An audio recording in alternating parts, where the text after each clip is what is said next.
causes and the deaths that neglect causes. But I think if you went out on the street in front of us and asked people what do they know about elder abuse, they would think of physical abuse and they would think of financial exploitation. Neglect is sort of public, in the public arena. I think neglect is largely invisible, and if anything, it's probably seen as more benign than being assaulted and, you know, people really understand having your money taken away from them. So it's very important to look at it. And how do I do this? Is it this? Forward. Thank you. Forward. Thank you, thank you, thank you. Okay, one of the things that I found in doing the literature search on caregiver neglect is there's very, very little literature on it. It was really sort of shocking even to me how little there was. And Dan has already talked about the very important Wigglesworth study, and so I don't want to repeat that all to you, so I won't be talking about that. But in doing the search, I did a PubMed search from 2000 to the present, as well as some other searches. But in PubMed, there were only 9 articles that you know came up when you put in the keywords caregiver neglect. None of those articles, needless to say, focused on polyvictimization. But it's interesting in that at least 1 in 4 cases coming to APS, on average, involve caregiver neglect. So this is really a big gap in terms of if we're going to understand elder abuse, neglect, and exploitation, we better start understanding neglect. We all know, as I mentioned earlier, that everybody in APS knows about polyvictimization, although they have never in their lives heard that multisyllabic word. I mean, that is, as Trudy and other people have talked about, this is a new word.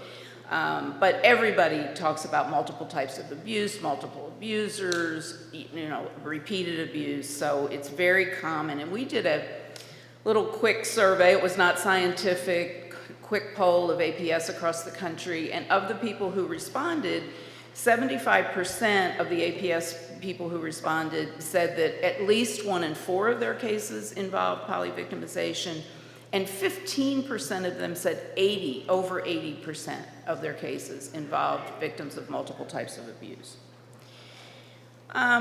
So I'm going to talk mostly about the study by Shelley Jackson, I know she's here, Shelley Jackson, and Hafmeister that came out a couple years ago that looks at neglect that co-occurred with financial exploitation.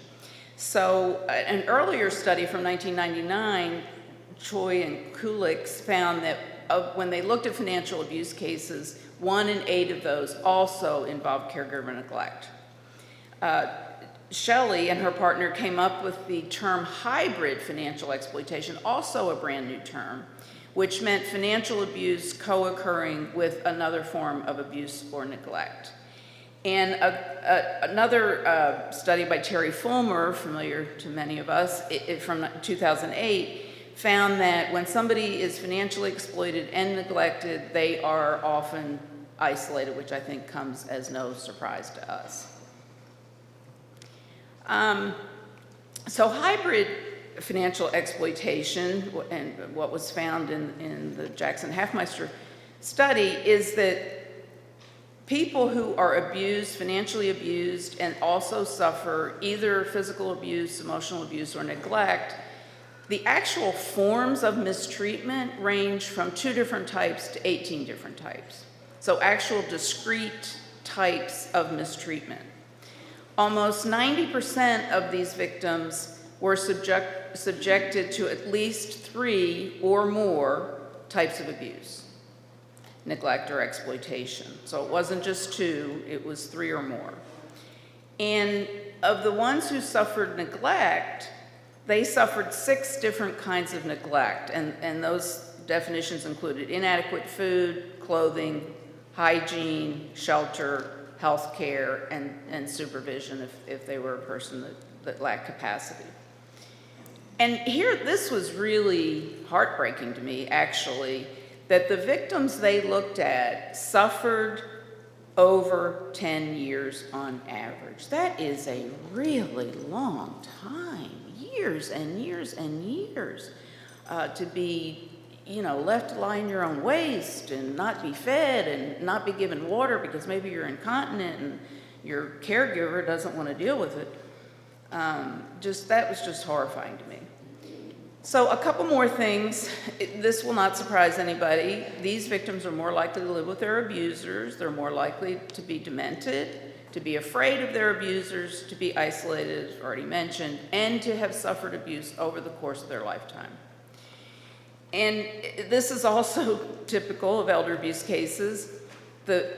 In many, many cases, the victim is the financial provider, so the abuser depends on the victim for usually for their beer and cigarette money, or their drug money, or their gambling money. But then as the victim ages, that they become physically dependent on this caregiver, as I put in air quotes.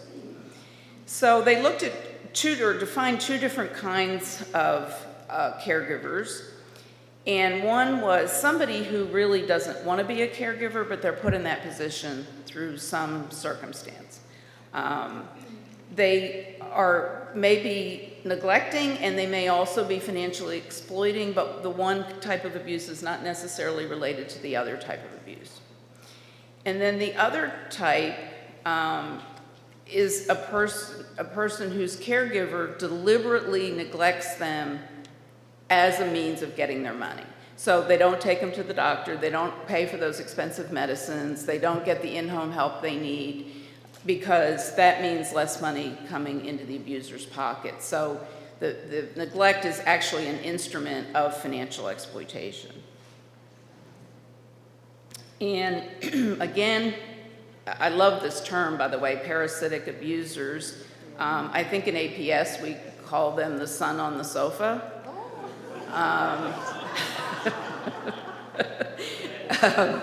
A very, very common, person APS comes into contact with, and they fail to conform to social norms such as employment and coupling. That's directly out of the study. Well, that means they tend not to work.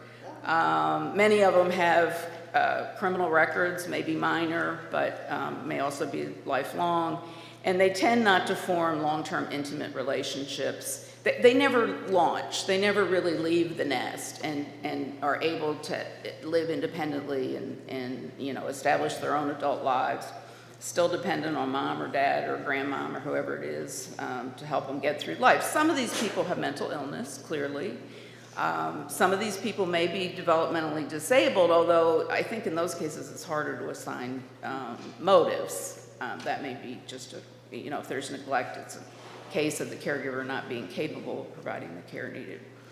And often, as I mentioned earlier, the older person has in fact been, carrying this adult child through life, and then when the older person starts to need care themselves, that adult child cannot help them or refuses to help them. Now, I thought this was pretty amazing too. So the victims who had both financial exploitation and or abuse or neglect, they lost way more money than did victims who were just financially exploited. They lost or average of $125,000. And I think the financial abuse only was like $75,000 or somewhere in that range. Of course, we know the victims virtually never get their money back. These victims were more likely to have a guardian appointed. Of course, we said earlier they were more likely to have dementia. They were twice as likely to have their living situations altered and twice as likely to see their abusers incarcerated. And I would just point out, while that's a good outcome for the criminal justice system and we want more of these cases prosecuted, this may not be what those victims wanted. They may not have wanted to have. They probably did not want their living situation altered, in that many of them probably went into facilities, and they may not have wanted little Johnny to go to jail for what he's been doing, or Susie, whoever it was. So in summary, and one other piece of evidence is Shinshi Dan, who's been, prolific in producing really wonderful work on elder abuse. he found that caregiver neglect, which co-occurs with another type of abuse, carries a very, very high risk of future hospitalization. So this has big implications for healthcare costs and for the person's own health and well-being, et cetera. I think it was almost twice what the victim of just one kind of abuse suffered, or was twice the rate of hospitalization. And as we just pointed out, people who are both financially abused plus have another type of abuse or neglect, they suffer very high monetary losses, very rare to get them back, and they suffer for a very, very long time. So clearly, we need way more research on caregiver neglect itself and on caregiver neglect as it's related to these other forms of abuse and exploitation. How do we help these victims? What services do they need? What services do they need first? How do we help them in a way that they want to be helped so they're able maybe to stay at home safely? And how do we see early on, whatever system we're in, whether we're the physician or the social service person or the aging network services provider, how do we see those signs early on that says this person's at risk? And how do we get them help early on to prevent 10 years of suffering and loss of their assets? So that is it. Oh, that's the last slide. You're not supposed to see that. So now I think we have a break. Is that right? Yeah, I saw that.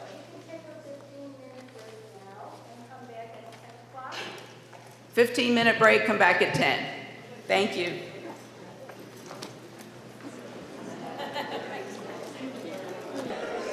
He has asked, one of the things that will be available for you during the lunch hour and a half, if you don't leave the hotel, if you go grab something to eat and you don't know what else to do with your time, we're going to be showing some videos in here. If you want to grab something to eat and come back in here, you can do that. It may help the discussion this afternoon, but just many of the videos that you're familiar with, each and every one of you. Many of them are from Jim Van der Bosch and Terra Nova Films. A Mother Never Gives Up Hope, those video series, Just Have a Peaceful Life, etc. So anyway, if you want to, come back into the room. If you want to grab something to eat, you can come back in here and watch the videos about polyvictimization.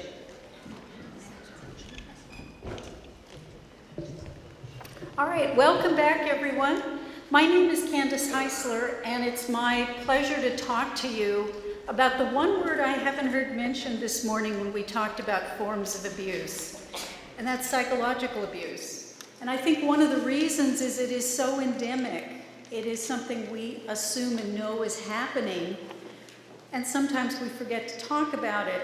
And sadly, in forgetting to talk about it, we're losing track of some important health consequences and some important mental health consequences that are part of psychological abuse. And I'm just going to begin by telling you this is where my roadmap is going to take me over the next few minutes. I want to make these 3 points. Psychological abuse co-occurs with virtually every other form of abuse. That point has been alluded to, but not specifically stated around psychological abuse, and it's particularly true in abusive relationships.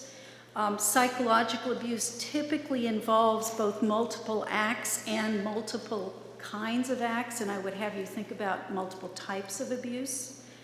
And the health consequences, both health and mental health, are profound. To set the stage, I'd like to give you a case example. This is a real case. Some of you may be familiar with it. It was prosecuted by a colleague of mine in the state of Washington. I want to tell you about a gentleman. He's 66 years old. He has been developmentally delayed throughout his life. He was married and in a very long-term marriage that was both stable and happy. His wife managed the financial situation and made the significant financial decisions, but together they had built a home, savings, and our victim had a stable job. His wife was unexpectedly killed in an auto accident, and this gentleman's life changed profoundly. He's lonely, he's grieving, he's now having to assume tasks he's never had to do before, and he's lonely above all. So he meets a woman who's somewhat younger than he, near his job at a bar. She, I'm going to use a word intentionally, she groomed him. She befriended this lonely man, and in fairly short order convinced him that he should come stay with her. Not at that point as a pair, but as friends, and he would live in the basement while she and her boyfriend would live in the other part of the home. Ultimately, that relationship changed, and instead of staying part-time in the basement, he became a permanent resident there. He remained because of the promises that she gave him, and those promises including that they would marry.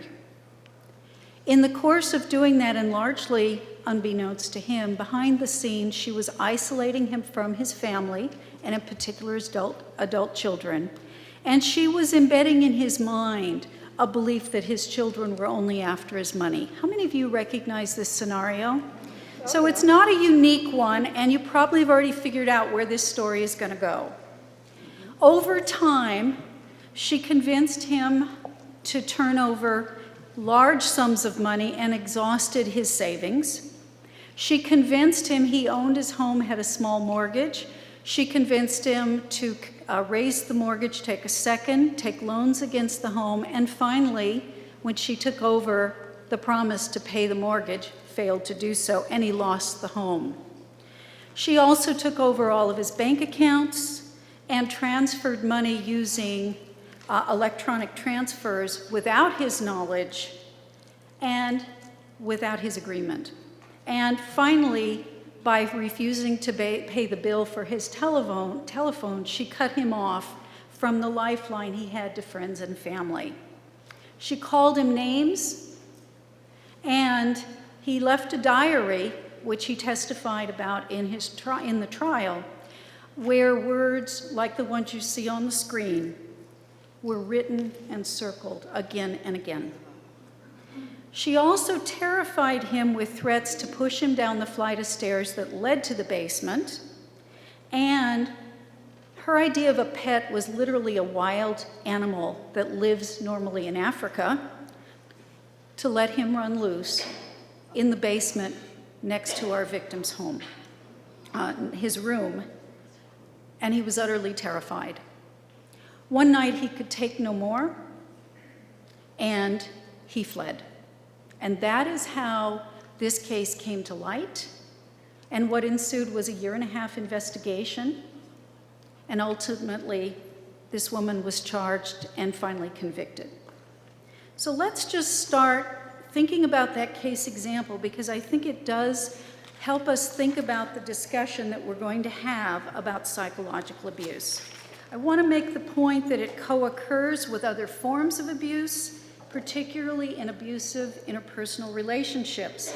In the example that we just saw, you saw co-occurring forms of both psychological abuse, which, according to this victim, were more hurtful than anything else that was done. The money losing was bad. The psychological assault was horrible.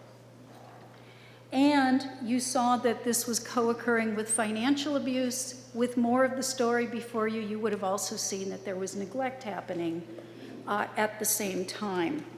It's fair to say that the relationship was based in deceit, misrepresentation, coercion, control, and abuse. How many of you think that's a unique combination of features? So let's talk a little bit about the research findings, and as most of you know, I am not a PhD, I'm a lawyer, and so research isn't necessarily where my expertise lies, but I've learned a lot by conducting this research. First, Georgia Annixberger, who opened our session this morning, did one of the first studies where she looked at Cleveland APS cases, almost 300 of them, and found that psychological abuse co-occurred with other forms of abuse in almost 90% of the cases she studied. In addition, where psychological abuse case was present, at least one other form was present in a third of the cases, in 2/3 of the cases, and multiple forms, 2 or 3 forms of abuse were present in fully a third of the cases. If we jump ahead to a more recent survey, the National Elder Mistreatment Study, we find that the 1-year rate for forms of abuse was about 11%, but even in that study, over 1% of the cases involved 2 or more forms, and a small percentage involved 3 or more forms of mistreatment. So this is not an unusual finding, and it certainly bears with the experience you've all had. You've already heard a reference to the Wigglesworth and colleagues study. What I want to say is what this study does that's different is it looks at dyads of caregiver and care recipient. People 50 and older, the median age was people in their 70s, and all had dementia. And overwhelmingly mistreatment was present. And where physical abuse occurred, every one of the care recipients also was psychologically abused, neglected, or both. And almost a third of the mistreated elders experienced multiple forms. Psychological abuse doesn't occur in a vacuum.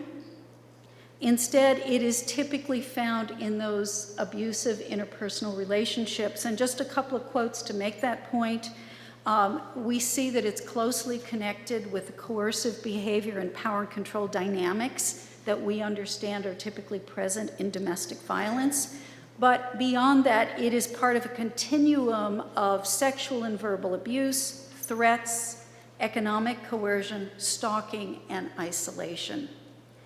Another reviewer looking at how psychological abuse is part of a coercive and abusive relationship found that emotional and psychological abuse, and those terms, if you look at the research, are used interchangeably, as is the term verbal abuse. So I'm going to suggest one of the things around psychological abuse is it is a term that's in search of a definition, more on that in a moment, and that many different ways of describing it populate the literature. Psychological abuse plays a key role because it predicts and coexists with almost all forms of domestic violence, and that is across the lifespan, both in younger and older relationships. I want to now talk briefly about the next point, which is we see psychological abuse typically involving both multiple acts as well as multiple types of acts. I want to highlight some work that many of you know about. This is the work of Professor Conrad and his team looking at psychological abuse and trying to use the approach of concept mapping to describe the phenomenon. And many of you may well be familiar with their research that describes psychological abuse in terms of behavior clusters. And in particular, they found through concept mapping 4 different kinds of behaviors or clusters of tactics that are part of psychological abuse. Specifically, they talked about isolation, threats and intimidation, insensitivity and respect, and shaming and blaming. In terms of insensitivity and disrespect, they described insults, humiliation, treating the older person as a servant, and intentionally disrespecting cultural or religious traditions, and describe shaming and blaming as treating the elder as a child, undermining their ability to be independent and to make their own decisions, externalizing blame to the elder when there are accidents, and so on. As you think back to the case example, how many of those clusters are present? I agree, all of them are present. The isolation, the threats, the disrespecting, the put-downs, the shaming, and the blaming. And I think what that helps us do is to start to think about psychological abuse as polyvictimization in a couple of ways. The first is psychological abuse is not an incident, it's a process. It is a series of tactics that have as a result the diminishment of self-respect, the diminishment of mental health, the diminishment of physical health. And it can be done by the same kinds of acts, for example, constantly isolating a person, constantly demeaning a person. But it can also be done using different forms and types of acts. And while Conrad puts these acts into the category of psychological abuse, when you think about some of the categories, you may also start to realize these also describe other forms, like physical abuse, neglect, and financial control. And so what I want us to think about is psychological abuse, almost by definition, is both polyvictimization, if you choose to define it as co-occurring forms, and it is polyvictimization if you choose to use a framework of multiple incidents of the same type.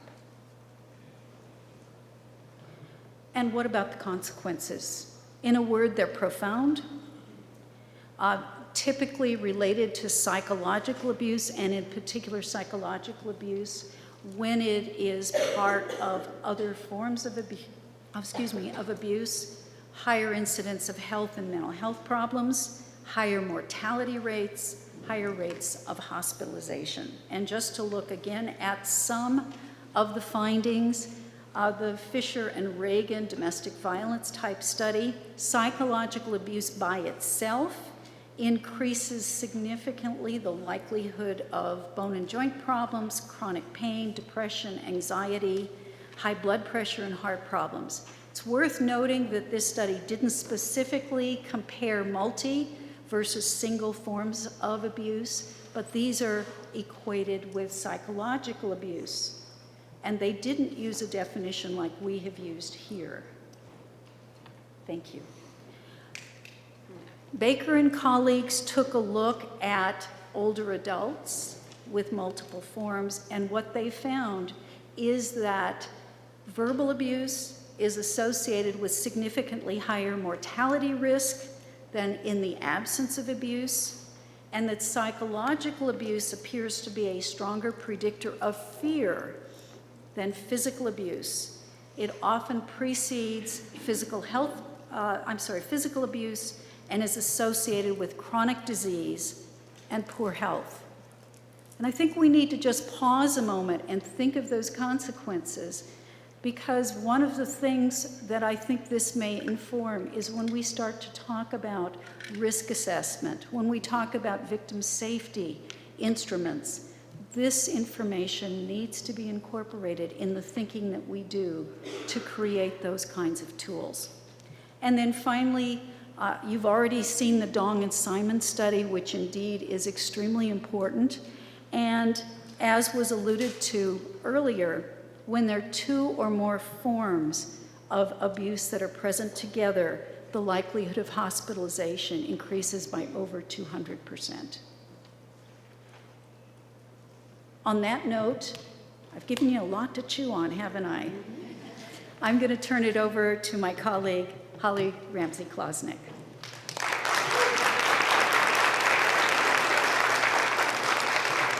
Okay, well, good morning. It's so wonderful that you've all joined us, and I know so many of my long-term colleagues and friends are here, and thank you so much, because it's hard to do these things these days with shrinking budgets. One thing I realize we haven't said yet today that I hope will make you happy is that this training that we're going to develop, which will be web-based as well as some DVDs, will be available to all free of charge.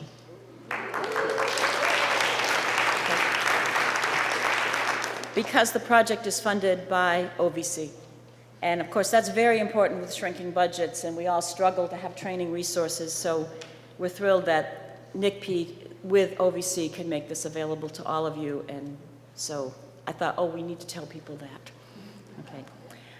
My job this morning is to talk a little bit about sexual abuse of older adults and how that relates to polyvictimization. And of course, most of you are thinking, well, we don't get too many sexual abuse cases in elder abuse. And no, we don't if you look at reported and confirmed stats. We don't. And I think we've had a lot of blinders on and ageist assumptions that older people are not good targets or common targets of sexual assault. And I am absolutely thrilled that one of our national partners in this polyvictimization project is the National Sexual Violence Resource Center, and we have 2 representatives from that organization here today. And we also have Erin Miller from Boston Newton Wellesley Hospital, who is a DV sexual assault advocate and works with cases involving people who are of older ages. So I think that it's very important as we continue to do national elder abuse projects that we not leave sexual assault of older people out of the loop and off the table. So thank you to the sexual assault experts who've joined us for this conversation and this project to make sure we address this as well as other forms of abuse. Obviously, in 15 minutes, we can't talk about all the research that's been done, and so what I'm going to do is talk about what I know best. And so coming out of the research I've done and the practice I've done, now let me say that prior to getting involved in elder abuse, I was doing sexual violence work for a long time, for over 15 years, and I was doing a lot of work with child victims and younger adult victims and teen victims and people of all ages except elders. And then kind of got tapped and drafted in 1989 by our Massachusetts Elder Protective Services system because they thought they were finding cases in which older folks had been sexually assaulted and the staff had no expertise. And so I started just doing a little pro bono time with that system to help them with what they believed were their elder sexual assault cases.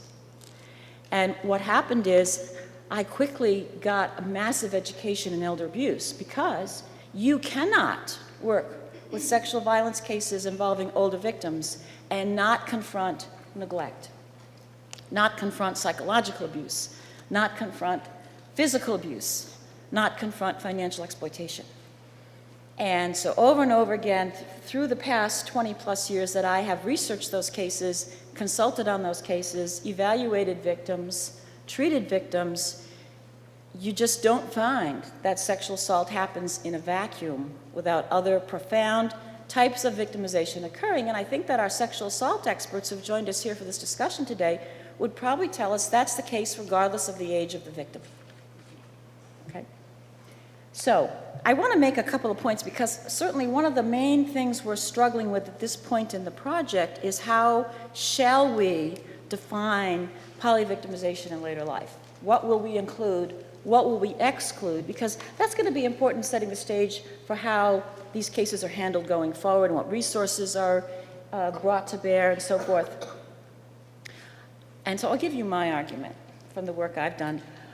I believe that typically instances of sexual assault inherently involve physical, sexual, and emotional abuse. When you sit in the therapy room or the sexual assault counseling room with a victim, be that victim 12, be that victim 39, be that victim 89, and you invite that victim to share what he or she is willing to about what they have experienced, what you hear about is physical harm, sexual harm, psychological harm.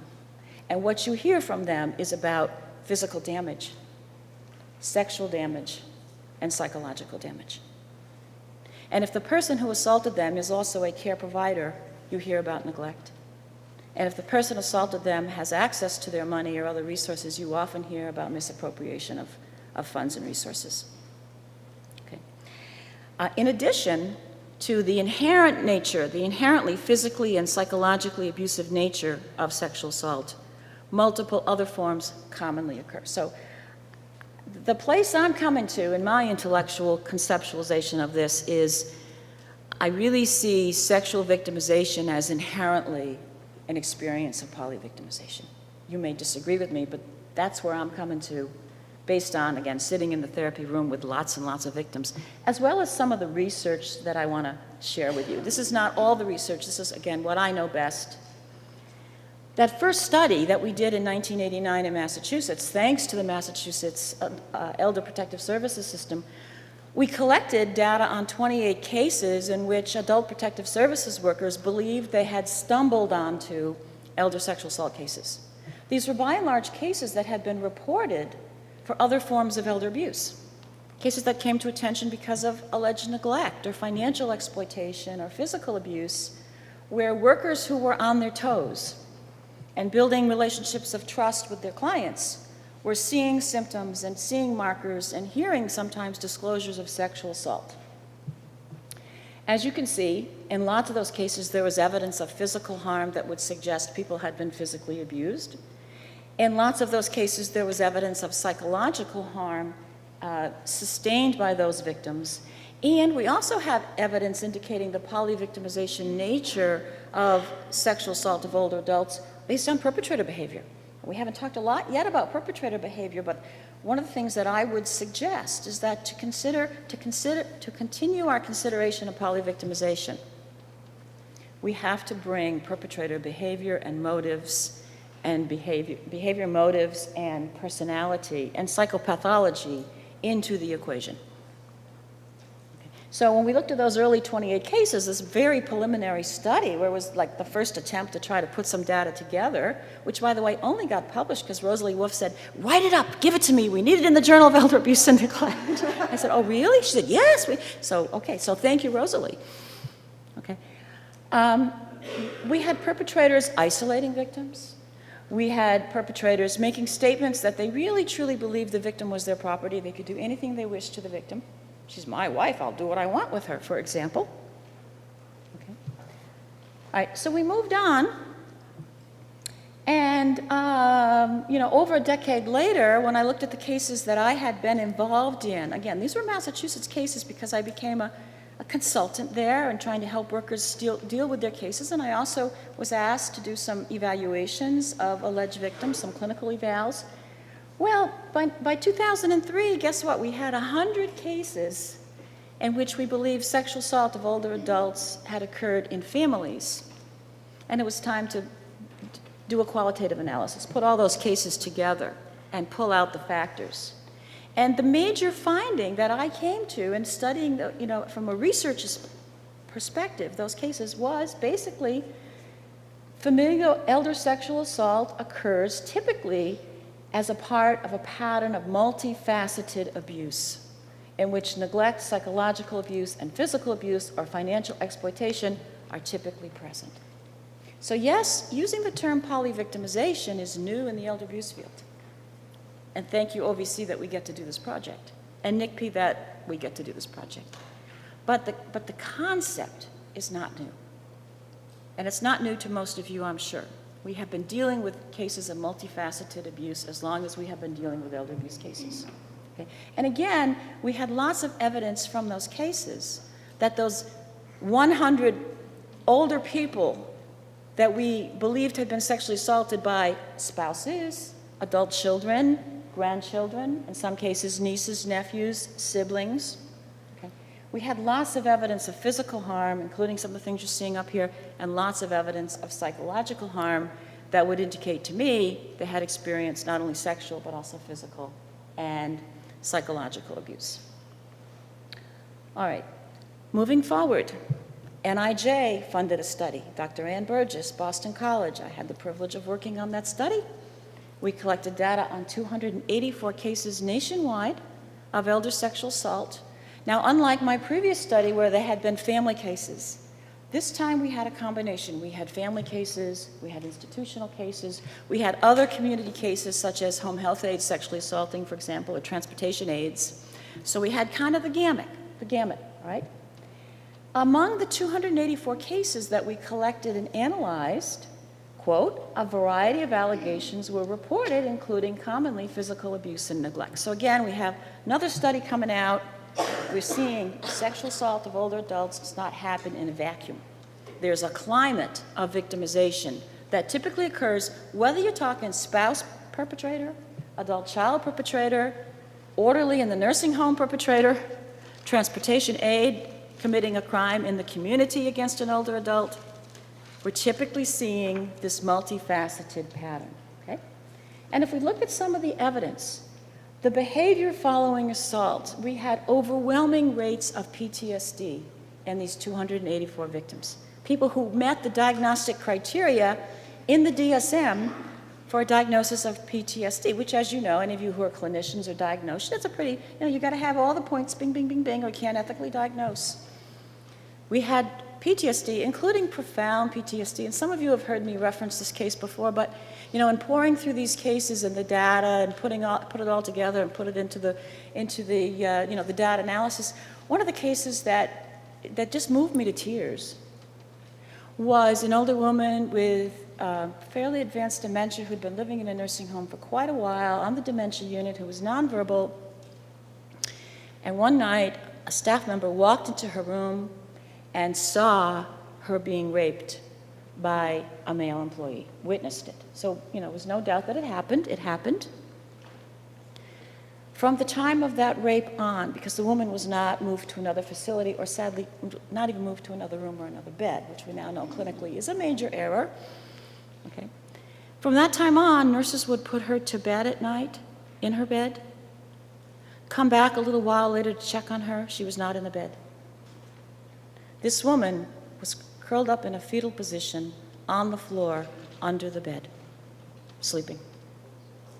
She would never again sleep in that bed. She refused to sleep in that bed. Now, many of you work with dementia. To me, that was profound, that a person with advanced dementia knew that bed was not safe. I have been hurt there. I will not stay there. And I think it taught me something about dementia, is that we can't assume because people don't talk and don't recognize their family members that there's nothing going on in the brain in terms of understanding and awareness. And I've seen a lot of that in older people with dementia who've been sexually assaulted, who sometimes do remarkable things to try to self-protect. Okay. And if we look at, so that's the physical, the psychological evidence of psychological harm embedded in sexual assault. What about the physical evidence indicating that physical abuse is quite typically part and parcel of sexual victimization of older adults? Methods of controlling victims during these assaults included beatings, included threats, and look at the harm sustained. We've got a lot of people visibly injured. We've got 11 strangled. We had 4 die during the assaults. During the assaults because they were so violent. Weapons used in 11 cases, and 17, beyond those who died, hospitalized in the ICU. I think this tells us that sexual assault of older adults is often quite heavily involved in physical assault. Okay. And then as we move forward, well, I was so blessed, where's Pam, that Pam and I were able to get NIA funding and to do the first national study of sexual assault in care facilities. And we have some of the key people here in this room who made that study possible. We got Valerie Ames from Oregon. We've got Lynn Kuntz from New Hampshire. We got Betty Mitchell and Paula Mixon in Texas who got us access to Texas data. We had 5 states nationwide who gave us data, APS data. Okay? And we got to look at 429 cases of alleged sexual assault in care facilities from across the nation. And just to give you kind of, like, there's lots and lots of findings, but very, very briefly, 18% of those folks were confirmed by APS investigations or regulators, healthcare people, as being sexually victimized. We had lots of evidence in the file that more people were actually sexually assaulted, but the case was not confirmed because standard of evidence issues, or workers were not trained to recognize, oh no, I really did have preponderance of evidence there and I could have confirmed, but I didn't understand that. We had workers saying, unless there's proof, unless there's a positive rape kit, I don't confirm, which, as we know, then people need legal training on what they need to confirm. But at any rate, 22% were confirmed, substantiated as having been victimized in some way. So we had some cases where they didn't substantiate sexual abuse, but they did substantiate physical abuse, for example. 23 of these cases, neglect by the facility was substantiated. By the way, in 50 of these cases, there were regulatory sanctions to the facilities for neglecting the resident either prior to the sexual assault and maybe creating a situation where sexual assault could occur by doing things like not doing criminal records check. Someone was a sexual offender with a criminal record and they let him come to work in the facility anyways, for example, or neglect following the assault with not protecting people. So we had 50 cases of that. And about half of these people disclosed, about half of the 429 disclosed to investigators they had been sexually assaulted, which if you understand some of the characteristics of our 429 alleged victims, you realize that's quite startling that, that so many disclosed, because we had people with advanced dementia who no longer spoke. We had people with aphasia who no longer spoke. We had people with profound mental illness, they were actively psychotic and couldn't make, so we had a lot of people who couldn't make disclosures. If we look at the half that disclosed, okay, 28% of them said they were sexually assaulted on multiple occasions over time. 13% said they were threatened by their abusers, sometimes with death, sometimes with other terrible things. And 19% of those disclosing said they had been abused in other ways. So I think we had a lot of evidence about, again, the polyvictimization nature. Okay, now, if we turn from research projects back to the clinical, working with victims. Deb Fogarty, thank you, Deb. Okay, Deb, Director of our MASS program, Elder Protective Services. Thank you for pulling this data out for us, okay? If we look at 22 cases substantiated during FY12 for sexual assault in Massachusetts, now all of you who work in protective services, you know that there's lots of times when we believe something happened, but we can't sub it, even though we might try, okay? If we look at 22 cases subbed, 86% were also subbed for other forms of victimization, would clearly constitute, as we, we talk about multiple forms of abuse occurring in one case, clearly constitute polyvictimization by virtue of there were multiple forms of elder abuse that were able to be substantiated by a protective services investigation. Right. 77% also physically abused, 59% emotionally abused, 9% financially abused, and 1 suffered caregiver neglect. All right, in terms of practice, in terms of working with victims, counseling victims, and also what you see in adult protective services and sexual assault and DV and other services, and probably in healthcare as well, and we'll be talking more about that this afternoon, that oftentimes a case gets recognized, a case gets flagged, a case gets brought to somebody's attention, whether it's the emergency room or the police or the DV center, the sexual assault center, adult protective services, for one type of victimization. When knowledgeable, caring practitioners do a careful assessment, build enough rapport, and do a gentle questioning of that victim, and ask open-ended questions, has anything else happened? Have you been hurt in any other way? Is there anything else your son did that you didn't like or that hurt you? Then we often find other forms of abuse. And so with sexual abuse cases, sometimes they come in, they're identified as sexual assault cases, and sometimes because of very graphic physical evidence, vaginal damage, things of this sort. Sometimes they come in identified as sexual assault. And again, if a caring practitioner builds rapport and does a full assessment, starts to hear about, oh, but he also takes my money. Oh, but he calls me terrible names, and that's been going on for a while. It makes me feel awful. Oh, but he locks me in my room and won't let anybody come in to visit me. And sometimes the cases come forward that are going to turn out to be also sexual assault cases, but they don't come in for sexual assault, like our early 28 cases in Massachusetts. They come in because the bank teller spotted possible financial exploitation and reported that. Worker gets involved, does a good assessment, does some gentle questioning, maybe begins to see, oh, gee, she's, the home health aides are talking about unexplained vaginal bleeding. What's that all about?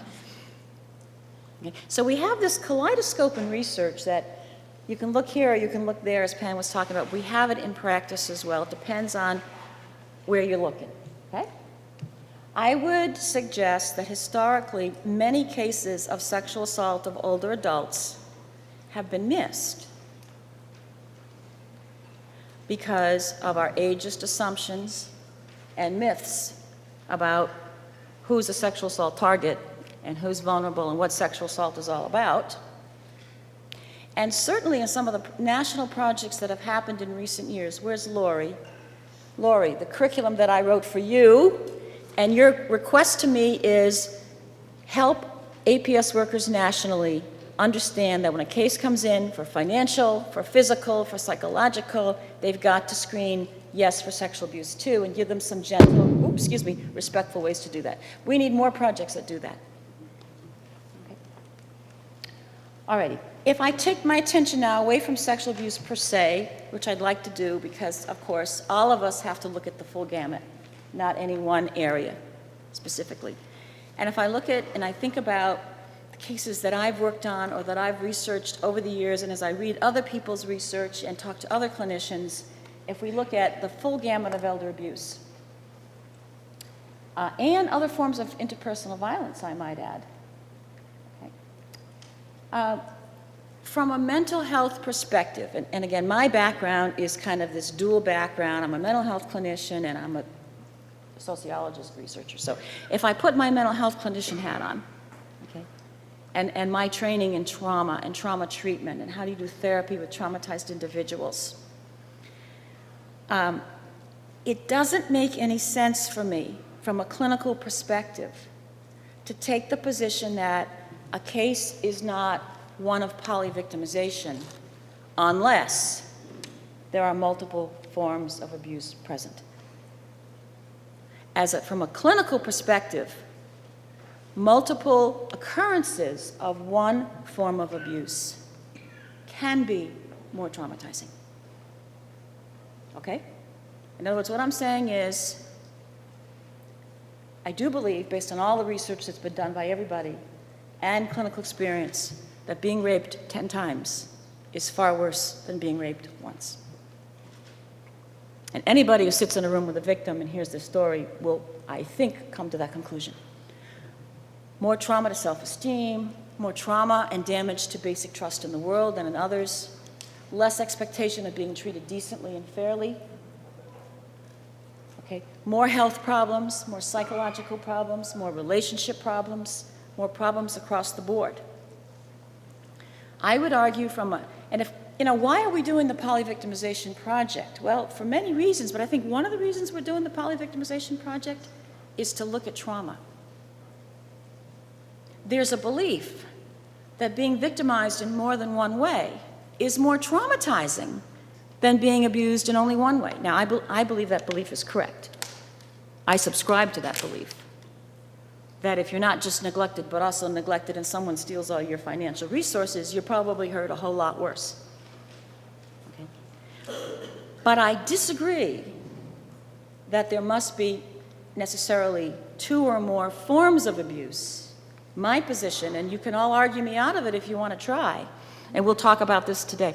My position is that from a clinical mental health trauma perspective, being the victim of multiple ongoing instances of any one form of abuse constitutes polyvictimization if we're talking about cumulative, complex, severe, life-threatening trauma and life-altering trauma. So I'm just going to throw that out as we discuss definitions.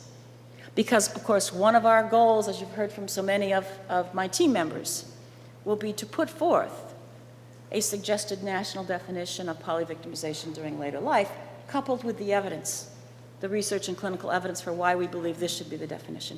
I would hate to see someone who's been raped 10 times by the same or different perpetrators, because we get nursing home cases where there's multiple different perpetrators, and family cases, by the way, where there's multiple sexual perpetrators. I'd hate to see that person not get any resources that are earmarked for a polyvictim, because no one could have documented that they, in addition to sexual abuse, also experienced something else, so we don't think their trauma is as severe. Don't buy it. I don't buy it, okay? All right. Last thing I want to say before I turn it over to Karen is that, again, we have to come back to look, we haven't really brought perpetrators enough into this equation. And I think to truly understand polyvictimization, which is what our task is and what our struggle is, we must look at perpetrator behaviors and motives. We have a lot of questions we want to answer. What causes polyvictimization? Why is one older adult victimized in just one way, where somebody else is victimized in multiple ways? Yes, it has to do with victim factors, I'm sure. victim variables. I think it has a lot to do with perpetrator variables and perpetrator motives. And their own, are they a sadistic individual who's just going to seize power over a vulnerable other in any way they possibly can, be it financial, be it sexual, be it psychological? Or are they truly an overwhelmed, overstressed care provider who loves their mother, who is doing the best he or she can, but has been up too many nights taking care of mom with terminal cancer and loses it when mom vomits or whatever, and engages in some act of abuse or neglect or psychological abuse? I would suggest to you that many overwhelmed, and we've also had this historic debate about does overwhelmed care stress cause elder abuse? And I know it's not been popular to say, yeah, sometimes it does, but that's what I believe, is that sometimes it does. But I think most of those perpetrators self-correct and maybe never come to APS or other attention. Okay, I'm out of time. Thank you.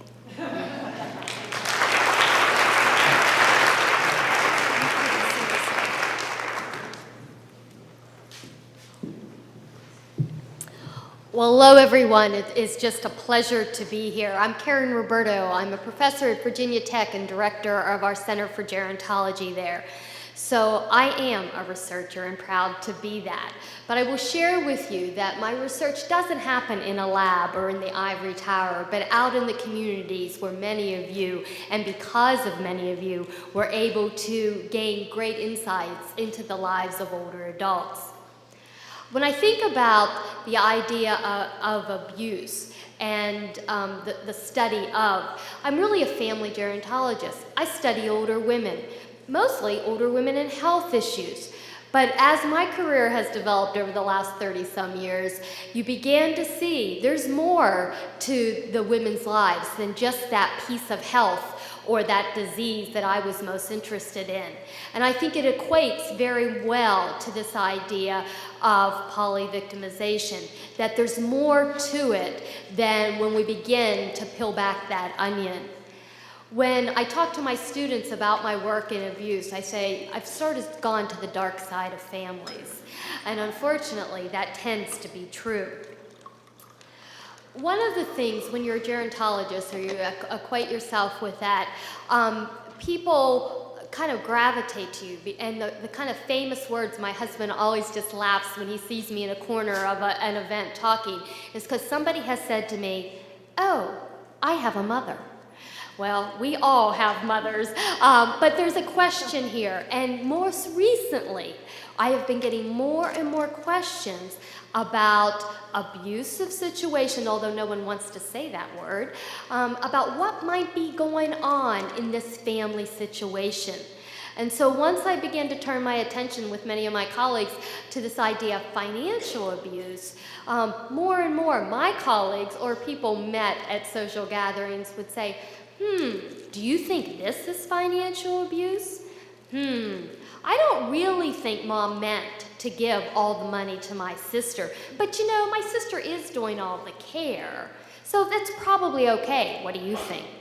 So we don't have answers to those types of questions.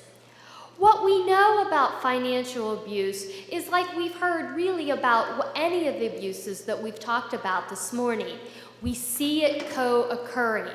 So I ask you for the next couple of minutes to turn that kaleidoscope and focus in on financial abuse and exploitation, and we'll bring it back out to this idea of polyvictimization. You cannot think about financial abuse, or let me rephrase that. We tend to think about financial abuse in terms of dollars and cents. But really, we know that there's multiple harm and consequences of that loss of those dollars and cents. So along kind of with that, it just doesn't happen. People just don't turn over their funds. There's some belief system there, or not, that I'm doing good, or there's a need, or I'm afraid. And so oftentimes when we read cases in the literature, we hear about the clinical cases that you share with us. We hear about the idea that there is a lot of psychological or emotional abuse going on. It's the way in to the finances. Now that might not make the headlines because again, we're focusing in on the financial loss. But to get to that, there's threats, there's deceit. We heard the heartbreaking story that Candy shared with us when we opened the session. So that it becomes to pile up. And when we just look at the dollars, we miss so much more that's going on. There's physical abuse, oftentimes neglect, sexual violence, all occurring in tandem with financial abuse. So what about the research? When we first started doing our work on financial abuse, Pam Teester, Bob Lancada, and our great team at MetLife, one of the first things, of course, as good academicians that Pam and I did was look at the literature. And while we were able to identify through all the search engines and so forth, multiple articles that would come up that got got ticked because we said financial abuse, they were a lot of commentary pieces. People were talking about financial abuse, either in the context of abuse in general or as an issue, but the data was very, very sparse. Really, up until about 2006 or 7, we were able to find maybe 48, 50 articles that really gave us some data. And unfortunately, that was based on very, very small samples. But that says to us, this was the beginning. People were beginning to lay the platform. So when we looked into the 90s, of course, no one is talking polyvictimization. We didn't start talking polyvictimization until the last several months.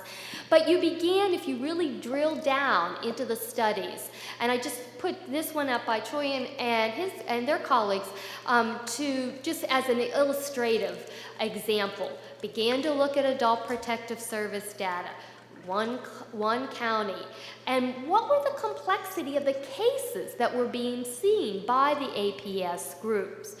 And one of the outcomes that they highlighted in their work was that abuse and neglect by others in 34% of the cases. So a third of the cases that they looked at, there was a combination of things going on, and that was the language they used.